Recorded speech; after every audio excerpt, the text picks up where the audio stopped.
For Wise, the channel for true story lover. ایک سیدھے سادے بہادر نوجوان کی بھیانک کہانی جو انجانے میں ایک خطرناک عامل سے ٹکرا گیا اور اس کے بعد اس کی زندگی نا ختم ہونے والے مصائب کا شکار ہو گئی۔ سونو سہم کر رہ گئی، لیکن اس کا معصوم ذہن اس خوفناک حقیقت کو قبول نہیں کر پا رہا تھا۔ اس نے ڈرتے ڈرتے اس گڑیا کے چہرے کو چھوا تو اس کا ہاتھ گاڑے خون کی چپچپاہٹ سے بھر گیا۔ اپنے ہاتھ کی طرف دیکھ کر سونو کی آنکھیں باہر کو ابل پڑی۔ خون! اس کی زبان اٹک گئی، جس کے ساتھ ہی اس کی قوت گویائی سلب ہو گئی۔ وہ چیخنے چلانے کی کوشش کرنے لگی، لیکن اس کے منہ میں اس کی اپنی آواز نہ رہی۔ وہ پھٹی پھٹی آنکھوں سے اس گڑیا کی طرف دیکھتے ہوئے پیچھے کی طرف سرکنے لگی اور پھر تیزی سے وہ بیڈ سے اترنے لگی۔ لیکن اس سے پہلے کہ وہ بیڈ سے اترتی، بھیانک گڑیا کے جسم میں زندگی پیدا ہو گئی۔ اس کا بازو آہستہ آہستہ لمبا ہونے لگا اور پھر اس کے ہاتھ نے بھاگتی سونو کی ٹانگ پکڑ لی۔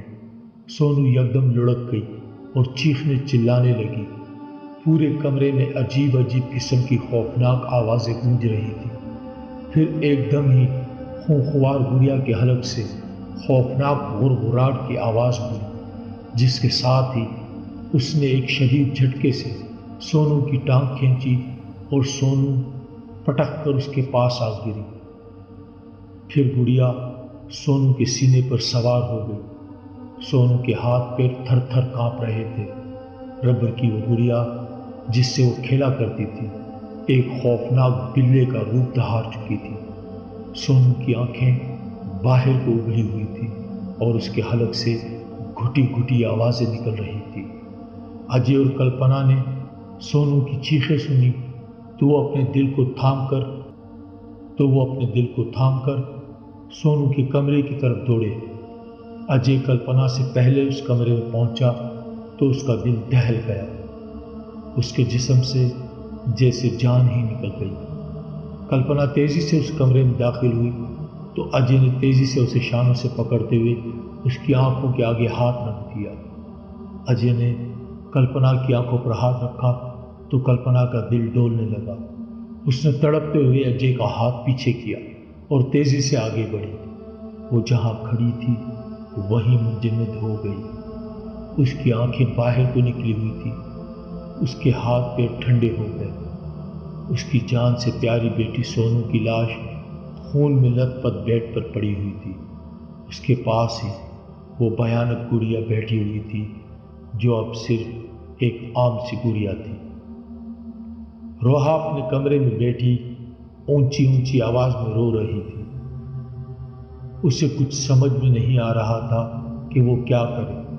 اسے اپنی بے بسی پر، اپنی کمزوری پر غصہ آ رہا تھا کہ وہ سب کچھ اپنی آنکھوں سے دیکھ کر بھی کچھ نہیں کر سکتی تھی۔ وہ اپنے والدین کو بھی یہ خوفناک حقیقت نہیں بتا سکتی تھی۔ وہ غصے اور بے چینی سے اپنا سر دیوار سے پٹک رہی تھی کہ اسے اویس کا خیال آیا۔ وہ تیزی سے باہر نکلی اور فون کی طرف لپکی۔ روحا کے ہاتھ کانپ رہے تھے۔ اس نے بمشکل اویس کا نمبر ڈائل کیا، لیکن جب اس نے اویس کی آواز سنی تو وہ خود پر قابو نہ رکھ سکی اور پھوٹ پھوٹ کر رونے لگی۔ اتفاق سے شاکرا کسی کام کے لیے اپنے کمرے سے باہر آئی۔ اس نے روحا کو اس طرح روتے دیکھا تو وہ دروازے کے عقب میں چھپ گئی۔ وہ خود بھی جاننا چاہتی تھی کہ روحا کو ایسی کیا پریشانی ہے جو وہ اتنی ڈپریس رہتی ہے۔ روحا سسک سسک کر بول رہی تھی، اویس، آج پھر میری آنکھوں نے ایک بھیانک منظر دیکھا ہے۔ اس خوفناک بلا نے ایک گڑیا کا روپ دھار کے معصوم سونو کو نگل لیا ہے۔ میں نے اپنی جیتی جاگتی آنکھوں سے یہ ہولناک منظر دیکھا ہے۔ اویس، میں اندر سے ٹوٹتی جا رہی ہوں۔ ہم اتنے بے بس اور کمزور کیوں ہیں؟ ہم اس خوفناک طوفان کو روک کیوں نہیں سکتے؟ روحا کی گلوگیر آواز میں بے بسی تھی۔ روحا، تم اپنے آپ کو سنبھالو، میں کچھ کروں گا، لیکن روحا، میری ایک بات تمہیں ہر صورت ماننی پڑے گی۔ تم اپنی آنکھوں سے کتنا ہی ظلم دیکھ لو، تم نے کسی سے کچھ نہیں کہنا۔ وہ ایک خوفناک مخلوق ہے، اگر تم نے کسی سے کچھ کہہ دیا تو اس خوفناک مخلوق کو ڈھونڈنے کے لیے لوگ تمہیں استعمال کریں گے، اور اس بات کا تو مجھے بھی یقین ہونے لگا ہے کہ اس خوفناک مخلوق سے تمہارا کوئی تعلق ہے۔ کمپیوٹرائزڈ ٹیلی فون سیٹ سے اویس کی آواز ابھر رہی تھی، جسے شاکرا بھی سن رہی تھی۔ اویس، یہ احساس تو لاشعوری طور پر میرے ذہن میں بھی ٹھہر گیا ہے کہ میرا اس خوفناک سائے سے کوئی تعلق ہے۔ مجھے اپنی زندگی کی پرواہ نہیں ہے، لیکن کوئی تو ایسا طریقہ ہو، ایسا شخص ہو جس کی مدد سے ہم لوگوں کو اس خوں آشام درندے سے بچا سکے۔ روحا نے اپنا سر پکڑتے ہوئے کہا۔ روحا، تم حوصلہ رکھو، میں کہہ رہا ہوں نا کہ میں کچھ کروں گا، بس تم نے یہ بات کسی سے نہیں کہنی۔ میں اجے کے گھر جا رہا ہوں، تو اپنا خیال رکھنا۔ یہ کہہ کر اویس نے ٹیلی فون بند کر دیا۔ گفتگو سن کر شاکرا جیسے سن ہو گئی۔ سنسناہٹ اور خوف کی ایک لہر اس کے پورے وجود میں دوڑ گئی۔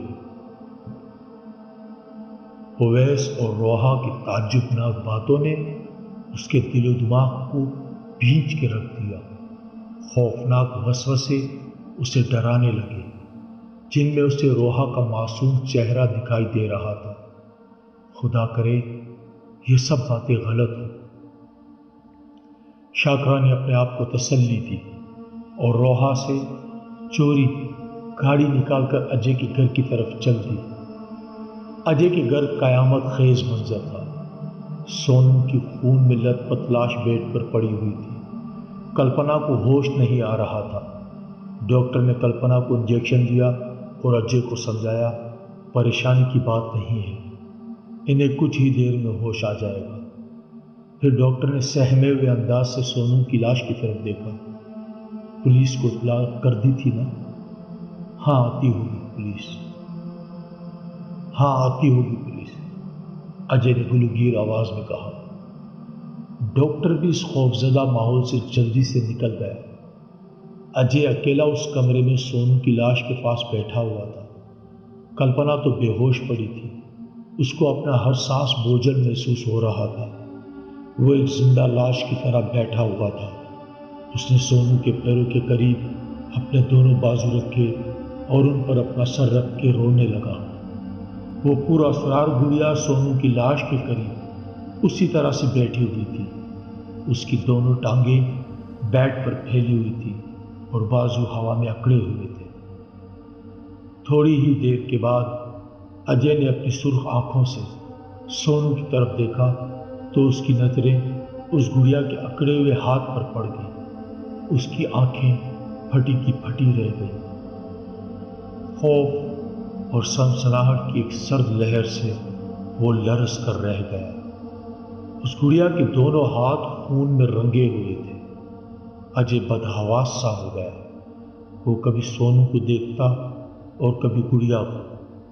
اجے سوچ بھی نہیں سکتا تھا کہ ایک گڑیا سونم کو قتل کر سکتی ہے، لیکن اس خوفناک منظر نے اس کی سوچنے سمجھنے کی صلاحیت کو معاف کر کے رکھ دیا۔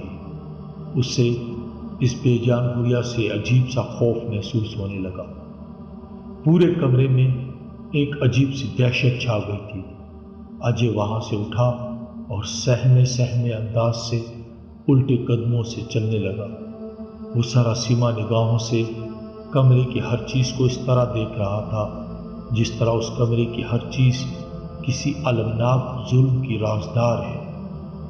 ویران کمرے میں جہاں صرف دہشت اور درد کا راج تھا، گھڑی کی ٹک ٹک کی آواز اجے کو یوں محسوس ہو رہی تھی جیسے وقت ان کا مذاق اڑا رہا تھا۔ اجے غصے اور جوش میں اس وال کلاک کی طرف بڑھا اور اسے زمین پر دے مارا۔ وال کلاک کرچی کرچی ہو کر زمین پر بکھر گیا۔ اجے شکستہ پتھر کی طرح اندر ہی اندر ریزہ ریزہ ہوتا جا رہا تھا۔ باہر پولیس کی گاڑیوں کے ہارن بجنے لگے۔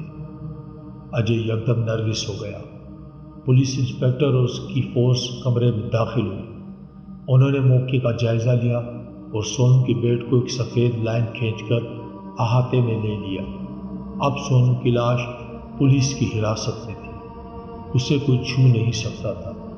پولیس قتل کی تفتیش کر رہی تھی کہ اویس بھی وہاں پہنچ گیا۔ اجے نے اویس کو دیکھا تو وہ اس سے لپٹ کر پھوٹ پھوٹ کر رونے لگا۔ اویس نے اپنی آنکھوں سے یہ بھیانک منظر دیکھا تو وہ سرتاپا کانپ کر رہ گیا۔ وہ اجے کو دلاسا دینے کی بجائے خود پتھر کی طرح منجمد ہو گیا۔ اجے گلوگیر آواز میں اپنے گھر کے ساتھ ہونے والے ان المناک واقعات کی داستان سنا رہا تھا، لیکن اویس کی نظریں معصوم سونو کے چہرے پر ہی ٹھہر سی گئی۔ ایک دہشت اس کی رگوں میں سرایت کر گئی۔ اجے اویس کو اس پراسرار گڑیا کے بارے میں بتانے لگا تو یہ دیکھ کر وہ ششدر رہ گیا کہ وہ پراسرار گڑیا اپنی جگہ سے غائب تھی۔ اجے نے بیڈ کی طرف اشارہ کیا، لیکن اس گڑیا کو غائب دیکھ کر الفاظ اس کی زبان پر آنے سے پہلے ہی ختم ہو گئے اور وہ بے بسی میں بے ساختہ چیخنے لگا۔ آخر وہ کون ہے جو ہمارے گھر کی خوشیوں کے پیچھے پڑ گیا ہے؟ کون ہمیں ایک ایک کر کے اس طرح ختم کر رہا ہے؟ اویس نے اجے کا سر اپنے کندھے پر رکھ لیا اور اسے حوصلہ دینے لگا۔ اجے، تم خود کو سنبھالو، آج سے تم اور میں الگ نہیں۔ ہم دونوں مل کر اس خونخوار درندے کا پتہ لگائیں گے جو اتنی بے رحمی سے معصوم انسانوں کو نگل رہا ہے۔ اس خوفناک مخلوق تک پہنچنے کے لیے اگر ہمیں جان کی بازی بھی لگانی پڑی تو ہم پیچھے نہیں ہٹیں گے۔ اویس جذبات کی شدت میں بول رہا تھا اور اجے تعجب سے اس کے چہرے کی طرف دیکھ رہا تھا۔ اس کی سمجھ میں کچھ نہیں آ رہا تھا کہ اویس کیا کہہ رہا ہے۔ اتنے میں شاکرا بھی اویس کے پیچھے اجے کے گھر پہنچ گئی۔ اس نے ایک گھنے درخت کے عقب میں اپنی گاڑی کھڑی کر دی۔ اجے کے گھر کے باہر پولیس کی گاڑیوں کی ایک قطار کھڑی تھی، جسے دیکھ کر شاکرا کا دل دھک سے رہ گیا۔ وہ دل ہی دل میں دعائیں کر رہی تھی کہ روحا اور اویس کی باتیں سچ نہ ہوں۔ وہ اس کمرے میں داخل ہونے لگی جہاں سونو کی لاش پڑی تھی۔ اس کے قدم دروازے کی چوکھٹ پر ہی رک گئے۔ سونو کی خون میں لت پت لاش دروازے سے ہی صاف دکھائی دے رہی تھی۔ اس کے بیڈ سے کچھ فاصلے پر ایک پولیس انسپکٹر اجے سے کچھ پوچھ گچھ کر رہا تھا اور اویس اجے کے ساتھ کھڑا تھا۔ اسی دوران میں کلپنا کو ہوش آ گیا۔ اجے اور اویس تیزی سے کلپنا کی طرف بڑھے۔ اس سارے منظر نے شاکرا کا دل چیر کے رکھ دیا۔ وہ دل پر غم کا بوجھ اور ایک انجانی سی دہشت لیے وہاں سے چل دی۔ پورے راستے شاکرا کا ذہن عجیب عجیب اندیشوں اور وسوسوں میں الجھا رہا۔ اس کے ذہن میں روحا اور اویس کی باتیں گونج رہی تھیں اور اب وہ ان باتوں کی عملی شکل سونو کی لاش کی صورت میں دیکھ کر آ رہی تھی۔ اس کی آنکھیں اس خوف اور دہشت سے بھیگ رہی تھی کہ وہ بلا کتنی بھیانک ہوگی جو اتنے روپ دھار کے معصوم لوگوں کو اس طرح نگل رہی ہے۔ لیکن اس بلا کا روحا کے ساتھ کیا تعلق؟ اس خوفناک خیال سے شاکرا کے دماغ میں ایک بھونچال سا مچ گیا۔ اس کی پیشانی پسینے سے بھیگ گئی۔ ذہن کے اس تناؤ کی وجہ سے وہ گاڑی بھی صحیح نہیں چلا پا رہی تھی۔ شاکرا گھر پہنچی اور صوفے پر ڈھیر ہو گئی۔ روحا نے شاکرا کو دیکھا تو وہ تیزی سے اس کی طرف بڑھی اور تذبذب سے بولی، آپ مجھے بغیر بتائے اچانک کہاں چلی گئی تھی؟ جانتی ہیں کہ کیسے کیسے اندیشے میرے ذہن میں آ رہے تھے؟ آپ کو کیا پتا ہے کہ میں کتنی ڈپریس ہوں؟ روحا پریشانی کی کیفیت میں اپنی خوفگی کا اظہار کر رہی تھی اور شاکرا مسلسل روحا کے چہرے کی طرف دیکھ رہی تھی۔ وہ روحا کی آنکھوں میں اس دہشت کا عکس ڈھونڈ رہی تھی جس نے روحا کی زندگی کو موت کے اندھیروں سے بے رنگ کر دیا ہے۔ پریشانی سے شاکرا کا چہرہ اترا ہوا تھا۔ کچھ دیر تک خاموشی سے وہ اسی کیفیت میں روحا کی طرف دیکھتی رہی۔ پھر ایک دم اس کی آنکھوں میں آنسو تیرنے لگے۔ اس نے روحا کے شانوں پر ہاتھ رکھا اور پھر ایک دم اسے اپنے گلے سے لگا لیا۔ روحا شاکرا کو اس عجیب کیفیت میں دیکھ کر اپنی خوفگی بھول گئی اور شاکرا کے آنسو پہنچنے لگی۔ کیا ہوا امی؟ آپ مجھے اس طرح کیوں دیکھ رہی ہیں؟ کیا بات ہے؟ روحا، میں تو سمجھتی تھی کہ تم اپنی ہر پریشانی مجھ سے شیئر کر لیتی ہو، لیکن روحا تم اندر ہی اندر ٹوٹتی رہی۔ تمہاری معصوم زندگی خوف اور دہشت کی لپیٹ میں آ گئی اور تم مجھ سے چھپاتی رہی۔ میں نے تمہاری اور اویس کی گفتگو سنی تو اس خوفناک بات کو میرے دل نے قبول نہیں کیا۔ میں اجے کے گھر گئی تو اس بات کو میں نے بھیانک حقیقت کی شکل میں اپنی آنکھوں سے دیکھ لیا۔ روحا، یہ بات مجھے ایک ناگ کی طرح ڈس رہی ہے کہ اس خوفناک مخلوق سے تمہارا تعلق کیا ہے کہ وہ جب بھی کسی نئے انسان کا شکار کرتی ہے تمہاری آنکھیں وہ خونخوار منظر دیکھنے لگتی ہیں۔ روحا، وہ خوفناک مخلوق کہیں تمہیں کوئی نقصان نہ پہنچا دے۔ تم میں تو ہم دونوں میاں بیوی کی جان پھنسی ہوئی ہے۔